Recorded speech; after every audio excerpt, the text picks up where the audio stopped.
Sama coach juga boleh deh. Aduh, coach ya. Pemain aja lah, pemain aja. Bahaya. Bahaya kalau ini. 2 ya? Iya. Di luar dari situ kalau coach. Kalau coach jangan deh. Masih bahaya.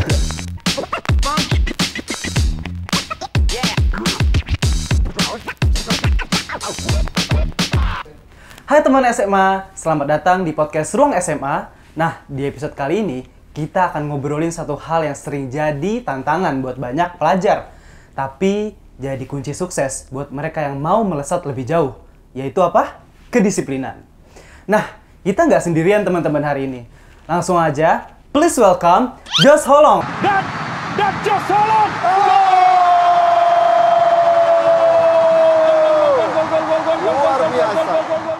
Dan juga Dr. Eri sebagai dokter umum RSUPN Cipto Mangunkusumo. Hai teman SMA, makasih banget udah mau ngundang. Senang banget bisa berbagi di sini. Perkenalkan, nama aku Josh Holong Junior. Aku sekolah di SMA 6 Jakarta dan sekarang berada di kelas 11. Dan aku menjadi bagian dari timnas U17. Oke. Salam kenal teman-teman semuanya. Nama saya Eri Riyadi. Saya biasa dipanggil dengan Eri. Saya seorang dokter umum yang dimana kerjanya sekarang di Rumah Sakit Cipto Mangunkusumo. Oke, kita udah kedatangan tamu yang keren banget nih dari Josh yang sebagai timnas dan juga siswa, dan juga Dr. Eri dari dokter umum. Nah, mungkin dari Josh dulu nih. Boleh nggak Josh ceritain tentang daily life atau kehidupan biasanya Josh sebagai pemain timnas dan juga siswa? Boleh. Jadi aku kebiasaan atau a day in my life ya. Pagi-pagi tuh biasanya aku memulai hari bangun di kisaran jam 5 sampai jam 6, dan biasanya aku mulai hari habis bangun tuh ngelakuin sedikit stretching biar badan aku lebih siap gitu, lebih bugar. Dan setelah itu aku ada latihan pagi di Persija. Setelah latihan pagi mungkin aku berangkat ke sekolah, masuk sekolah mungkin jam 11 atau jam setengah 12 dan sekolah sampai jam 3. Nah, setelah sekolah aku ada latihan mandiri, bisa dengan latihan private, bisa nge-gym atau berenang atau lari.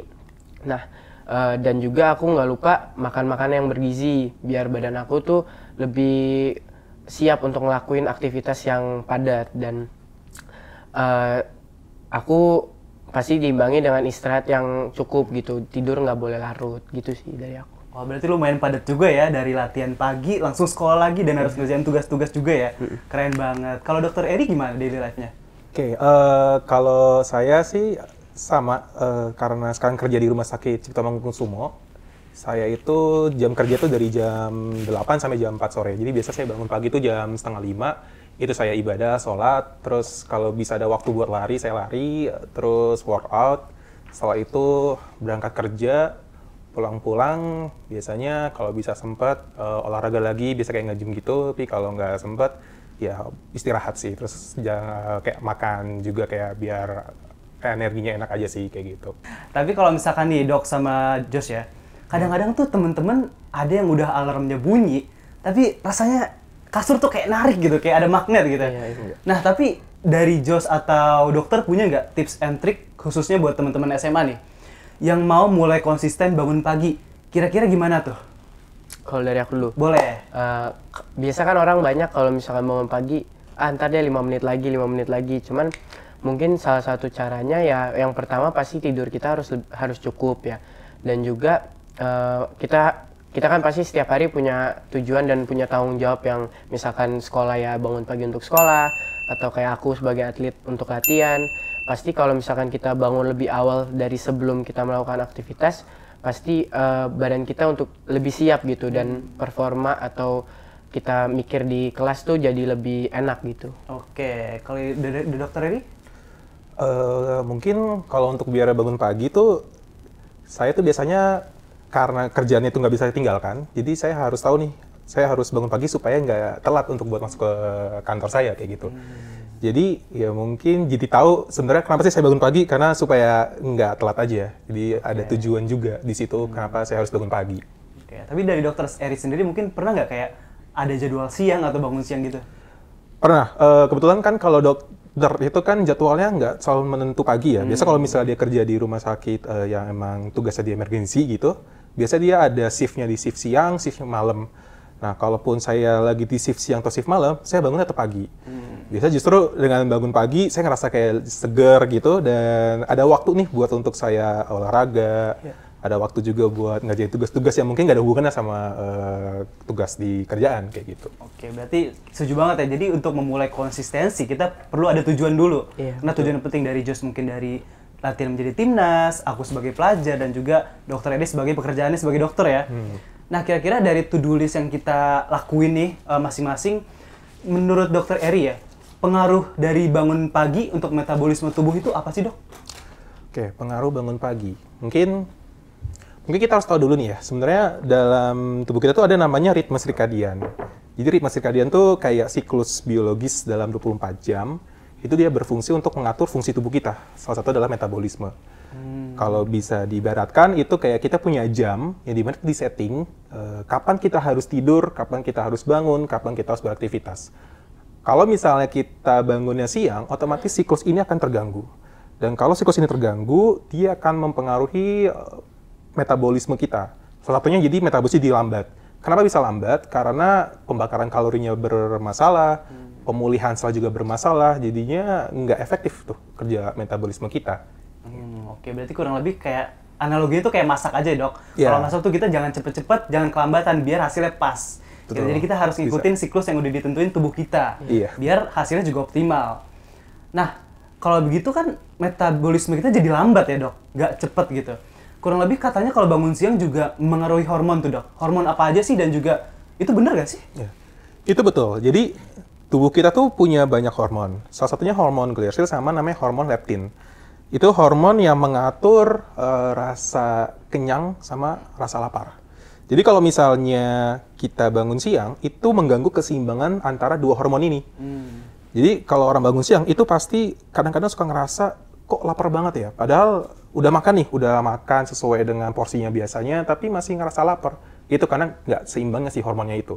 Atau mungkin dia juga ngerasa kayak mau makan tapi kok kenyang ya, padahal belum makan sama sekali. Ya itu, karena terganggu tuh dari keseimbangan hormonnya. Mungkin karena pagi harusnya kayak ada sarapan, cuman ini nggak sarapan ya, Dok. Nah, apalagi orang yang bangun siang, pasti ada potensi untuk buat nge-skip sarapan kan. Iya, Jadi ya itu pasti jadi terganggu semua tuh iramanya, sirkadiannya kayak gitu. Bener juga sih. Dan juga ada beberapa orang yang nggak suka sarapan ya, kayak dia bukan tipe orang yang breakfast person gitu. Kalau kamu sendiri suka sarapan nggak, Josh? Kalau aku suka sarapan, aku harus sarapan. Harus Kalau sarapan, pagi ya? tuh aku sarapan biasanya roti sama telur dan ada telur rebus dan susu biasanya. Oh. Tapi Dok, mau nanya, kalau misalkan kayak orang-orang yang diet yang baru makan tuh jam 12 itu gimana, Dok?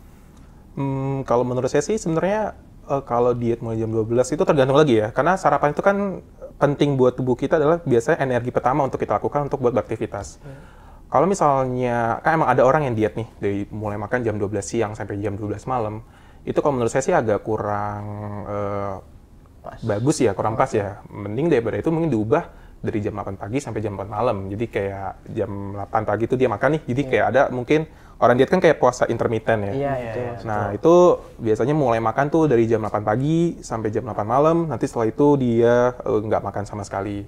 Jadi kayak lebih bagus sebenarnya diatur juga pola puasa intermittentnya, Pola supaya dietnya juga ya? Iya, disesuaikan dengan aktivitasnya Nah, dia sehari-hari, oke. seperti apa. Di setting juga dengan jadwalnya, misalnya di aktivitas siang berarti jangan, kalau bisa jangan puasa siang gitu Iya, ya. betul. Apalagi kalau aktivitasnya berat kayak Betul. nge-gym dan lain-lain ya. Betul.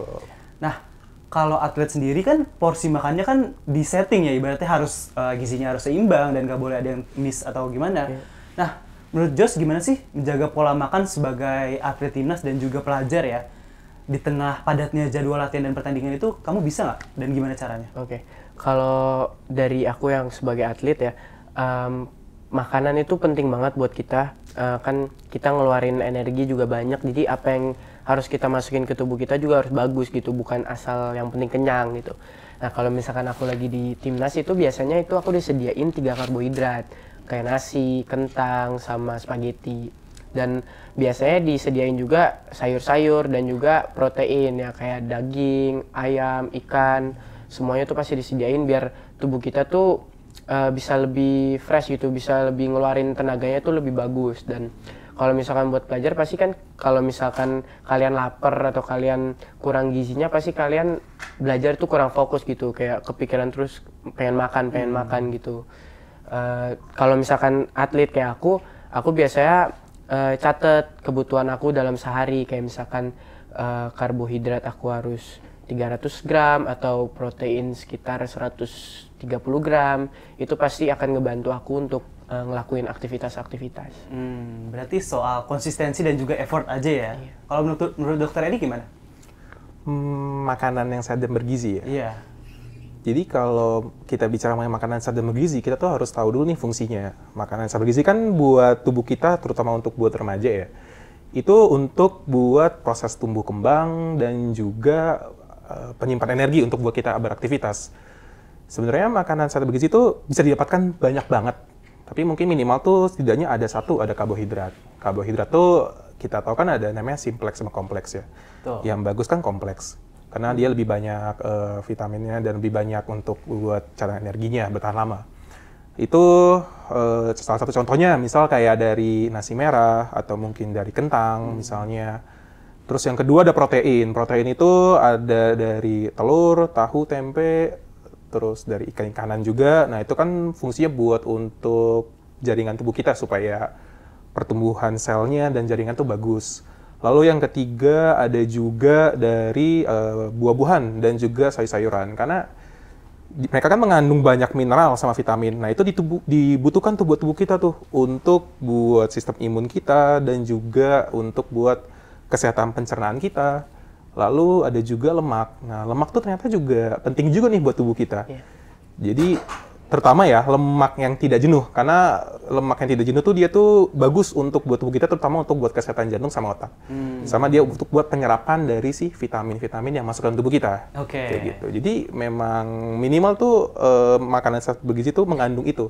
Itu bisa didapat, tubuh kita sih pasti akan jadi lebih sehat sih, saya yakin. Oke, dan yang udah disebutin dokter Eri juga makanannya mudah didapat juga ya Jos, kayak misalnya ayam, tempe, Iya. protein nabati dan hewaninya mudah gitu didapatkan. Dan juga yang penting untuk makan makanan sehat itu bukan soal kesiapan atau ketidaksiapan ya. Yang penting itu effort dan mau usaha untuk berusaha gitu kan ya. Tapi sorry, nasi putih tuh bagus nggak sih dok kalau misalkan lebih sering makan nasi putih dibanding kayak yang tadi iya nasi tuh, merah.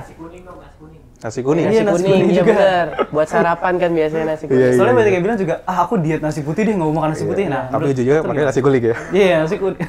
Untuk nasi uduk ya biasanya. Iya, nasi kucing malah. Nasi kucing. Sebenarnya baik lagi, karbohidrat tuh pasti kan mengandung karbohidrat. Karbohidrat kan bagus. Tapi dalam batas yang wajar. Semua makanan yang masuk dalam tubuh kita, kalau dia berlebihan, tentu tidak bagus buat tubuh. Nasi putih itu dibandingkan nasi merah sebenarnya sama bagus. Cuman ya tadi kandungannya beda. Kalau misalnya nasi merah dia kompleks, nasi putih dia simpleks. Apakah simpleks ini buruk? Enggak. Bagus-bagus aja buat tubuh dalam batas yang wajar. Nasi kuning, kalau nasi kuning itu kan kalau kita lihat pembuatannya nggak cuma nasi dok ya, dia nasi dikasih kayak ada santan juga kan, ada kunyitnya. Iya. Tapi yang lebih itunya bukan nasinya, tapi lauknya. Lauknya goreng-gorengan. Nasi Tahu- sepiring lauknya segini ya? Tahu isi. Iya. Ya kayak Ayam. gitu, kayak ayam gitu. Maksudnya kayak gorengan itu sebenarnya yang mungkin bisa diatur karena kan makanan yang bertepung kan juga berkarbohidrat juga. Jadi Iya. kayak ditambah dengan semua itu tentu karbohidrat pasti akan berlebihan. Jadi mungkin kalau bisa diseimbangin. Oke. Bukan artinya nggak boleh makan ya, tapi boleh, tapi mungkin diseimbangin. Oke, berarti bukan nggak boleh teman-teman. Yang penting dalam batas wajar aja. Jangan kelebihan lauk dan kelebihan nasi juga ya. Iya. Nah, tapi dokter Eri ya, dari yang sepenglihatan aku sebagai remaja ya, di kalangan teman-teman aku tuh banyak yang makanannya bukan hanya mentingin kuantitas over kualitas aja nih, tapi dia mentingin rasa dibandingkan kualitas. Yang dimana mereka milih makanan-makanan manis yang mengandung gula tinggi daripada makanan sayuran dan yang bergizi gitu. Menurut dokter Eri gimana nih? Opini dokter Eri dan dampaknya buat mereka tuh apa aja sih? Memang kalau boleh jujur ya, emang makanan tuh kalau nggak asin tuh nggak enak ya. Iya, Atau kayak manis ya, asin manis. kalau nggak makan, biasa kalau misal orang udah makan asin dia butuh manis biar Iya, balance ya. iya. Dessert. Kayak gitu, kayak dessert kayak gitu. Iya, Kan. betul. Ya sebenarnya ya makanan enak kan emang seperti itu. Iya. Cuman baik lagi, kita harus tahu porsinya, kita harus tahu batasnya tuh seberapa kita bisa memakan itu. Baik lagi, bukan artinya kita nggak boleh makan yang asin, nggak boleh makan yang manis. Boleh-boleh aja, tapi dalam batasan yang wajar. Sekali lagi batas ya. Batasan. Kalau kita misalnya makan manis nih, kita misalnya mau makan brownies atau dessert gitunya. Tapi kita nggak berolahraga, karena kita tahu kan kalau makanan manis kan mengandung glukosa, atau ya itu kan masuk karbohidrat ya. Dia akan jadi energi dalam tubuh kita. Dan energi kan harus dikeluarkan dengan cara berolahraga. Kayak Jos kan berarti kan sering main bola dan batas pasti kan tinggi kan, otomatis dia akan membutuhkan karbohidrat yang banyak gitu. Tapi kalau misalnya orang itu udah makan karbohidratnya banyak, gula darahnya, glukosanya itu dia tinggi, tapi dia nggak beraktivitas, dia males, kerjaannya cuma tiduran aja, nonton Netflix misalnya, atau ya jadi ngantuk. Tidur siang itu ya? kan karena nggak tidur siang ya.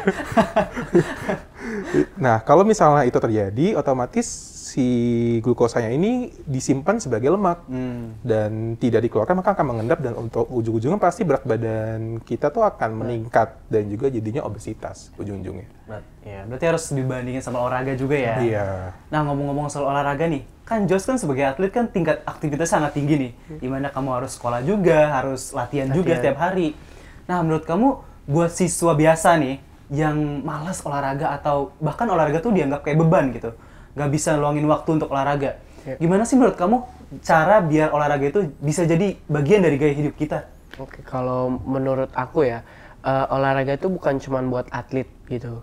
Kayak semua orang tuh sebenarnya membutuhkan olahraga gitu. Kayak misalkan kalian lagi pusing, lagi penat gitu, lagi stres sama tugas kalian, mungkin diubahnya ke misalkan jadinya nongkrong atau misalkan makan makanan yang nggak bergizi tadi, mungkin dialihin jadi kayak olahraga gitu, biar badan kita lebih enak lagi nih buat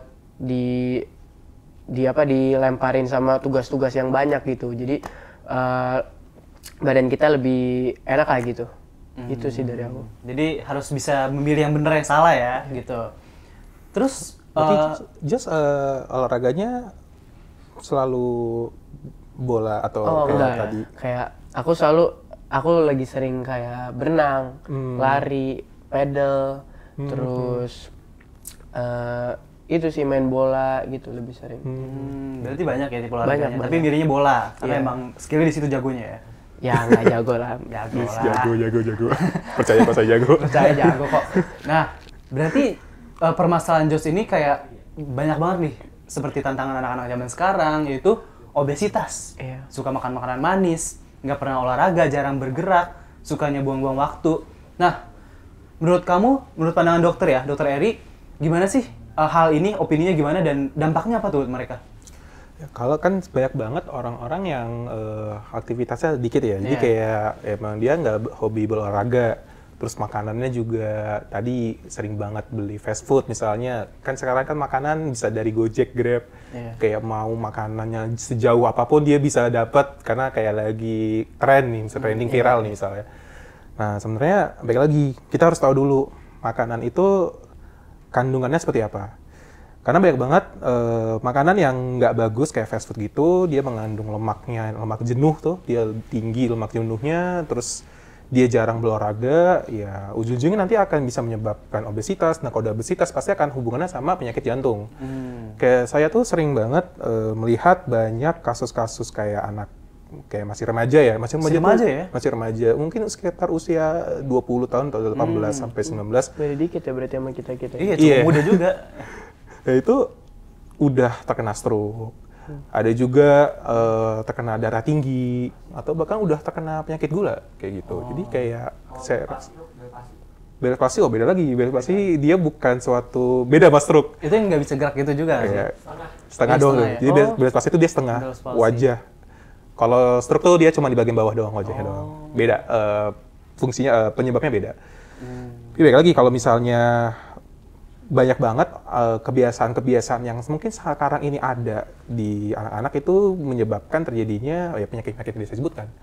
Itu memang sangat harus diperhatikan sih untuk buat tidak terjadi penyakit yang tidak inginkan. Nah by the way soal obesitas, dulu aku obesitas dong. Oh ya? Iya dulu kayak sempat Saya juga obesitas. bareng berarti kita sama-sama alumni obesitas. Jadi dulu pas SMP, terutama pas COVID ya, kan waktu itu nggak boleh keluar, olahraga juga minim, lebih sering di kamar. Itu jadinya obesitas, mungkin kayak bisa jadi sampai 80 kilo atau apa.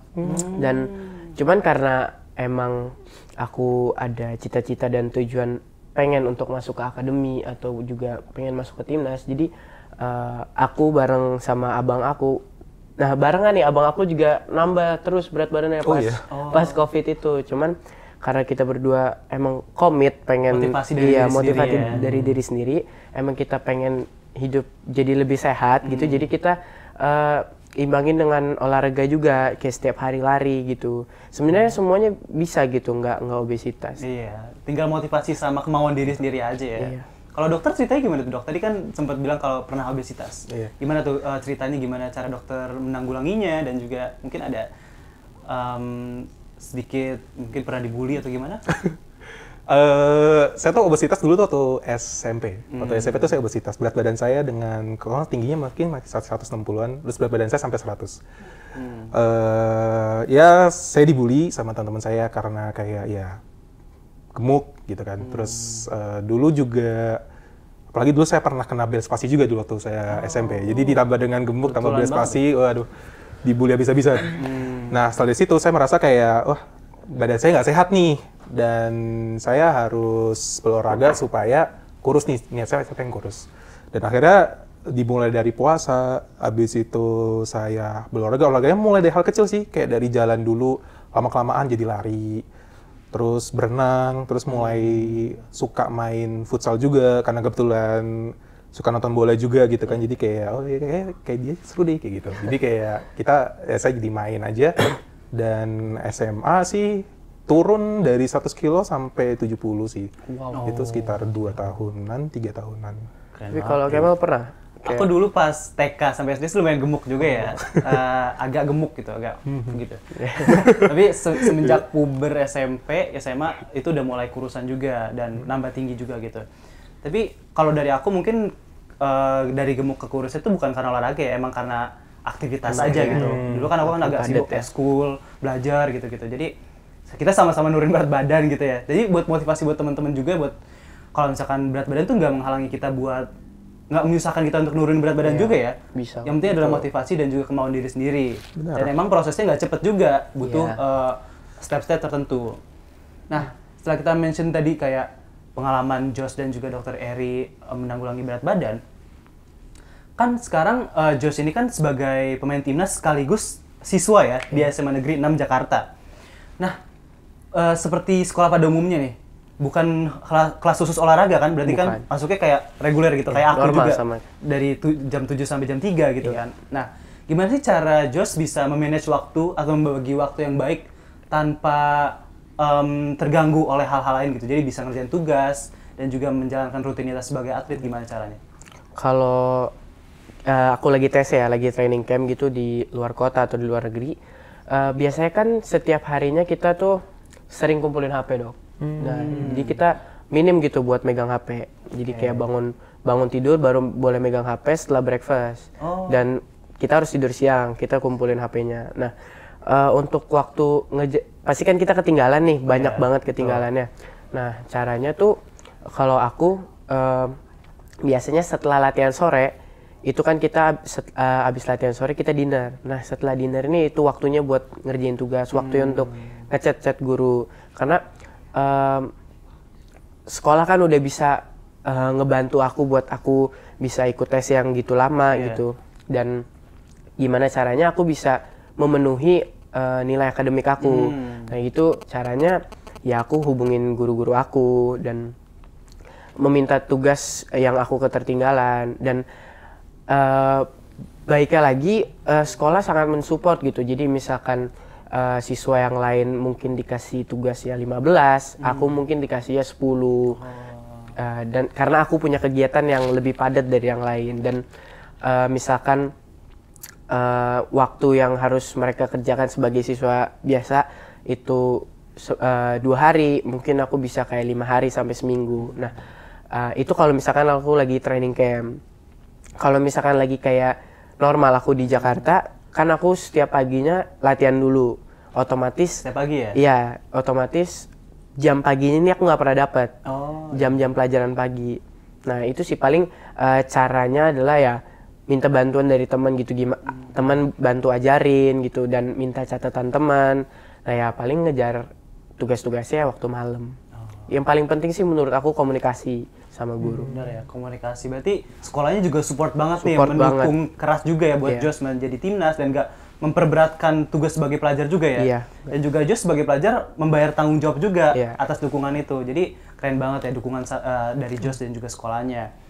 Nah, tapi dari semua itu nilai akademik Jos tetap tersusul kan, tetap terpenuhi kan? Iya. Nah, itu juga kerennya.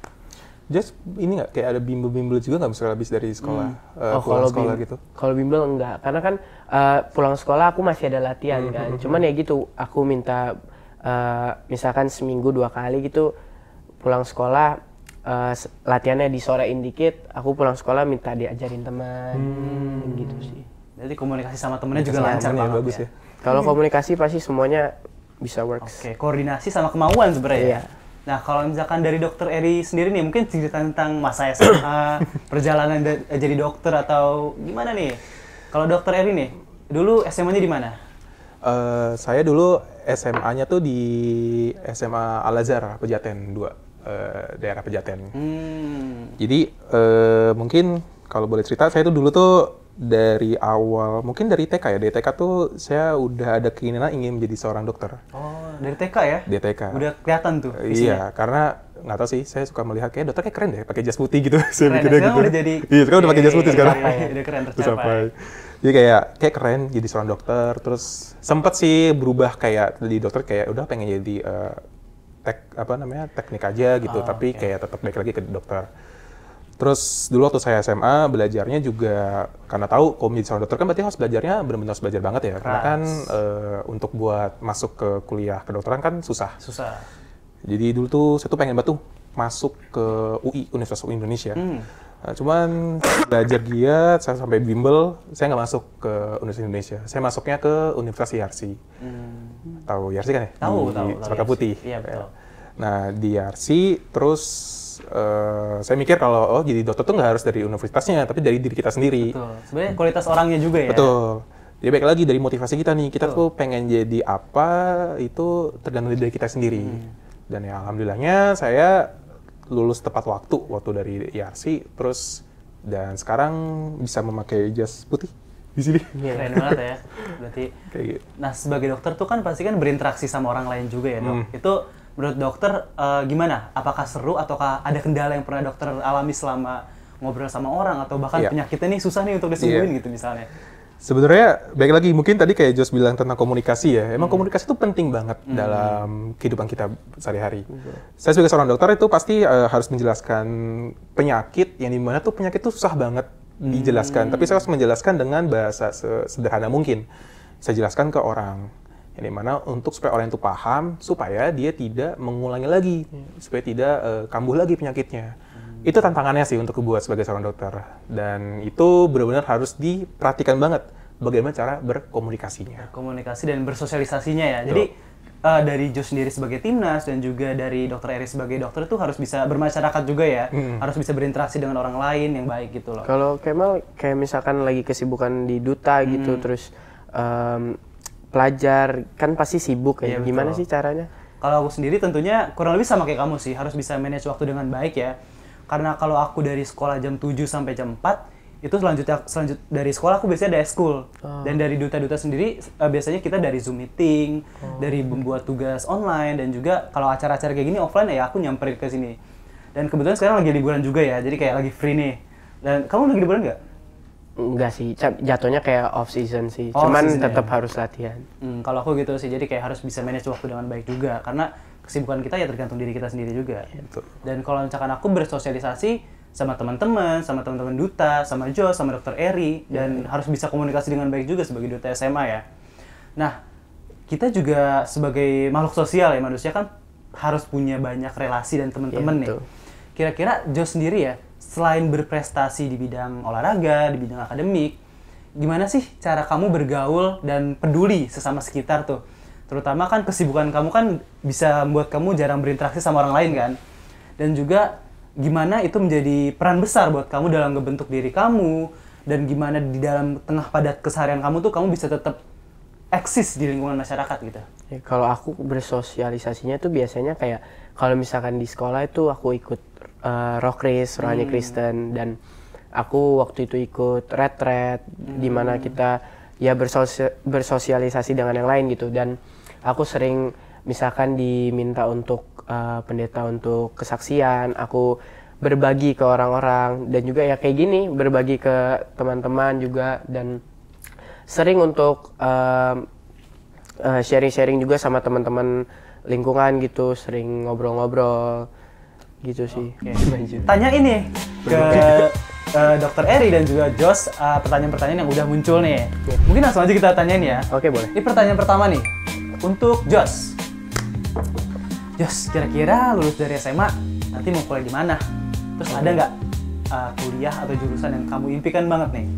Oke. Pertama, Fadli Alberto. Fadli Alberto. Iya. Oke. Kenapa dia kocak? Yang nomor 10. Kenapa dia kocak?